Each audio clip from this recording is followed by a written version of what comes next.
हकीकत ये है कि इस मुल्क के अंदर सिर्फ एक ही शेर है और उसका नाम है बैरिस्टर असदुद्दीन।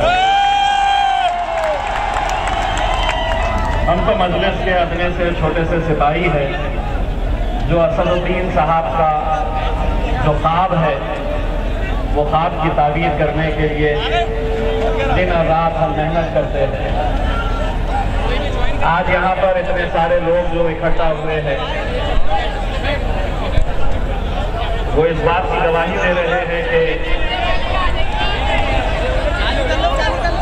अभी से चीज मनाने की जरूरत नहीं है, क्योंकि असद साहब को पहुंचने के लिए कम से कम अभी आधा घंटा लगेगा। आधा घंटा आपको मुझे बर्दाश्त करना पड़ेगा।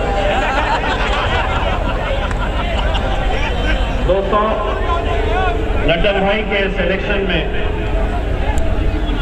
आज हम आप लोगों के बीच में आए हैं उस इलाके के अंदर जहां पर आप लोगों का जोश और जज्बा देखकर ऐसा नहीं लग रहा है कि मैं दिल्ली के किसी मोहल्ले में खड़ा हूं, बल्कि मुझे ऐसा लग रहा है या तो मैं अपने शहर औरंगाबाद में खड़ा हूं या हैदराबाद के किसी इलाके के अंदर खड़ा हूं, क्योंकि इतना जोश जब वहां पे देखने को मिलता तो वहां पर तारीख दर्ज की जाती है। और यहाँ पर जो जोश देखने को मिल रहा है, इंशाअल्लाह यहाँ पर भी आप एक तारीख दर्ज करने वाले हैं। यहाँ एक इनकलाब हमें देखने को मिलने वाला है।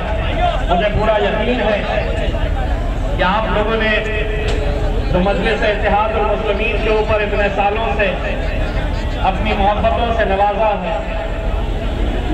मुझे भी ये भी पता है कि ये इलेक्शन आप लोगों ने इस तरह से लड़ने का फैसला किया है और खास तौर से ओखला की इन 2 हमारी सीटों के ऊपर इलेक्शन ऐसा लड़ा जा रहा है मानो हमारे लड्डन भाई इलेक्शन नहीं लड़ रहे हैं, बल्कि यहाँ पर हर शख्स जो मौजूद है वो इलेक्शन लड़ रहा है और हर एक ने अपना नाम यहाँ पर लड्डन भाई रख दिया है।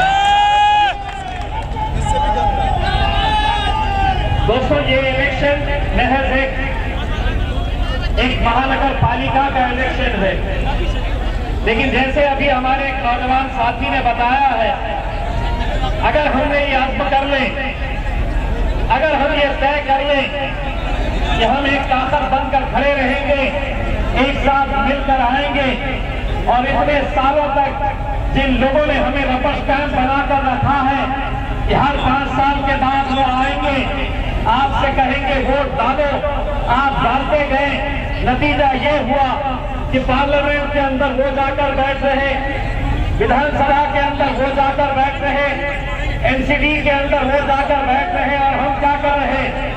तो हम महज वोट डालने का काम कर रहे। लेकिन अब मजलिस आई है तो मजलिस इन तमाम राजनीतिक पार्टियों को ये बताना चाहती है कि इतने सालों तक हम एक बाराती का काम कर रहे थे, जहां पर घोड़ी पर तुम चढ़े रहते थे, दूल्हा तुम बनते थे। अब असदुद्दीन अवैसी साहब ने कहा है कि घोड़ी भी हमारा हो गया, दूल्हे भी हम ही बनेंगे और नाचने के लिए अब तुमको बुलाएंगे इंशाअल्लाह, नचाएंगे इंशाअल्लाह। और इनका नाच तो यहीं से शुरू करवाएंगे। अगर यहाँ पर नौजवानों ने साथ दे दिया तो ऐसे ठुमके लगाएंगे उन्हें कि जिंदगी भर उन्हें भी याद रहेगा। दोस्तों, ये सियासी पार्टियां ये समझती है कि ये जो हम हैं, ये जो मेरे सामने बैठे हुए नौजवान हैं, इन्हें बांटना बहुत आसान बात है और यही काम होता हुआ आ रहा है, यही काम होता हुआ आ रहा है इतने सालों तक कि हम इलेक्शन के वक्त में बढ़ जाते हैं। नतीजा क्या होता है या आप हर 5 साल में महसूस करते हैं। इसीलिए मैं बड़ी जिम्मेदारी के साथ कहता हूँ, इस मुल्क से अगर मुसलमानों की सियासत खत्म हुई है तो उसके लिए कोई गैर जिम्मेदार नहीं है। मुसलमानों को हमेशा मुसलमानों ने हराया है, ये कड़वा सच है। अच्छा बोलिए। इसीलिए कि कभी कोई ये कहा कि नहीं मुझे राहुल गांधी के नीचे काम करना है, तो किसी ने कहा मुझे अरविंद केजरीवाल के नीचे, किसी ने मुलायम सिंह को अपनाया, तो किसी ने लालू प्रसाद को अपनाया, तो किसी ने शरद पवार को अपनाया। लेकिन अगर हम एक ताकत बनकर खड़े रहे, अपने अंदर ये हौसला बुलंद करे कि नहीं, मैं किसी के नीचे काम नहीं करूंगा। मैं अगर चाहूं तो मैं क्या नहीं कर सकता हूं। अगर ये हमने अज़्म ले लिए तो अगर उसकी जिंदा मिसाल अगर आपको देखना है तो कहीं और जाने की जरूरत नहीं है। आपका बेटा, आपका भाई रियाज जलील आपके सामने यहां पर खड़ा हुआ है।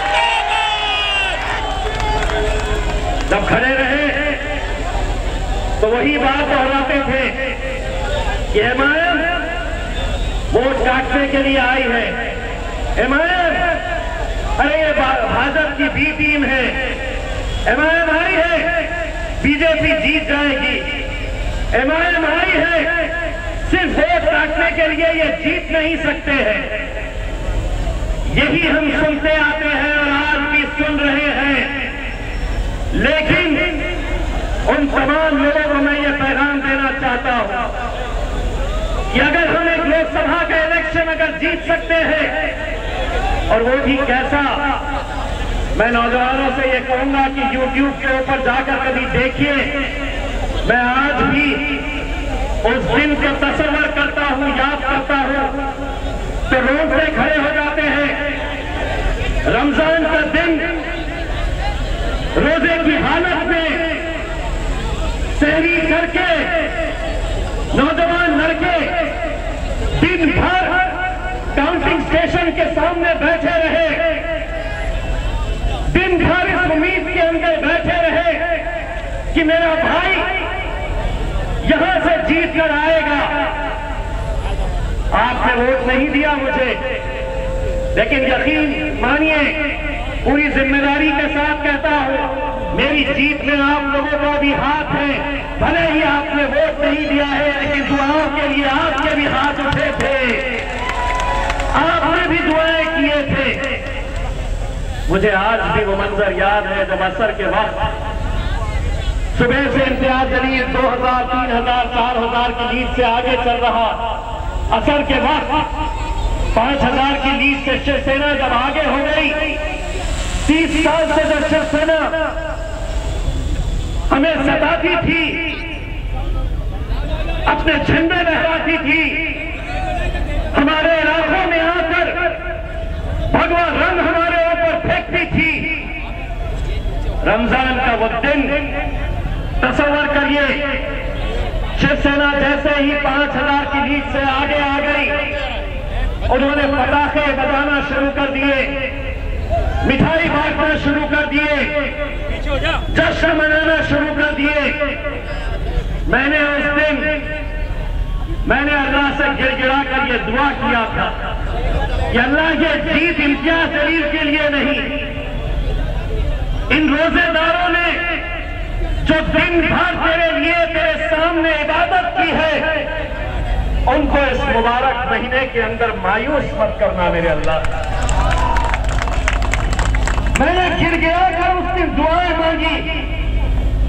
नतीजा ये हुआ कि मैं जैसे ही नमाज पढ़कर बाहर आया तो एक अधिकारी ने मुझसे कहा कि इम्तियाज भाई निकल पड़िए।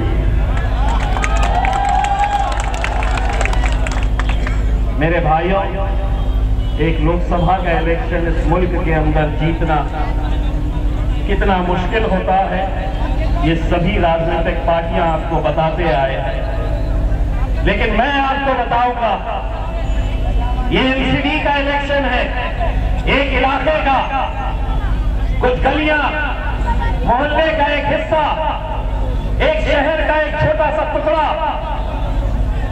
अगर यहां पे अगर हमने तय कर ले कि नहीं, हमें इस इलाके के अंदर हमारे झंडे को लहराना है, कौन सी बड़ी बात है? कौन सी बड़ी बात है? बशर्ते तुमको भूलना पड़ेगा, तुमको ये दिमाग में से निकालना पड़ेगा कि नहीं, हम जीत नहीं सकते हैं। एक मर्तबा मैंने कल भी लंदन भाई के जलसे में ये बात कही थी, 250 सीटें हैं एमसीडी की, हम कितने सीटें लड़ रहे हैं? हम महज 15 सीटें लड़ रहे हैं, और वो 15 सीटें जहां पर वो 15 सीटें हम लड़ रहे हैं, जहां पर इंसानों के बच्चे नहीं मेरे शेर के बच्चे रहते हैं, मैं वहां पर इलेक्शन लड़ रहा हूं। और अगर इन इलाकों के अंदर, इन बस्तियों में अगर हम हमारे हरे झंडे नहीं लहराएंगे तो कब तक ये सोच के अंदर रहोगे कि नहीं मैं किसी के नीचे ही काम करूंगा।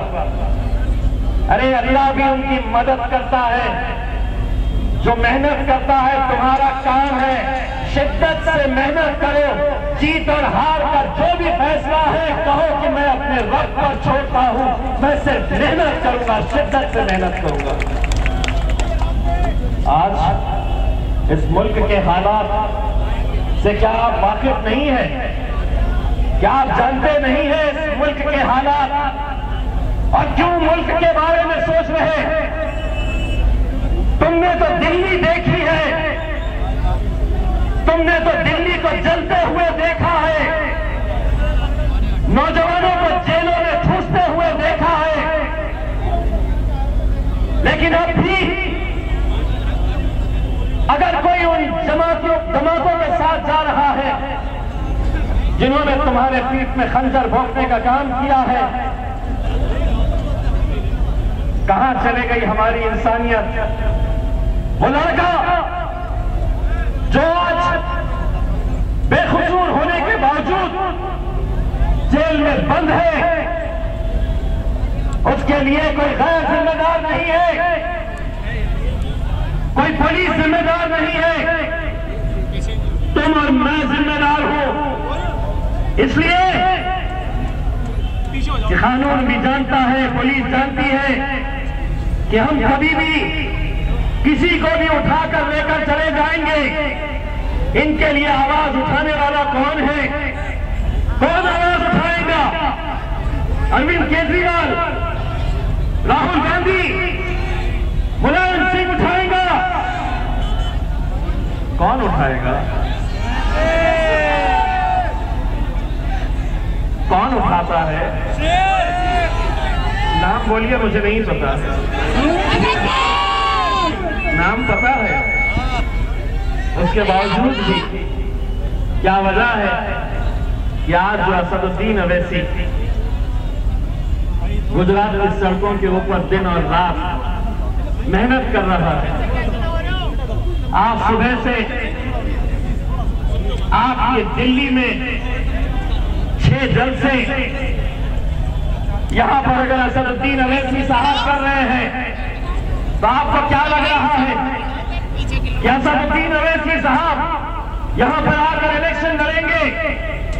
नहीं, उनका एक ख्वाब है, उनका एक सपना है कि मैं हर एक शहर के अंदर एक असदुद्दीन अवैसी कम से कम तैयार करूं। कब तक मेरे भाइयों, कब तक यूं ही ऐसे ही बंटते रहोगे, बिखरते रहोगे?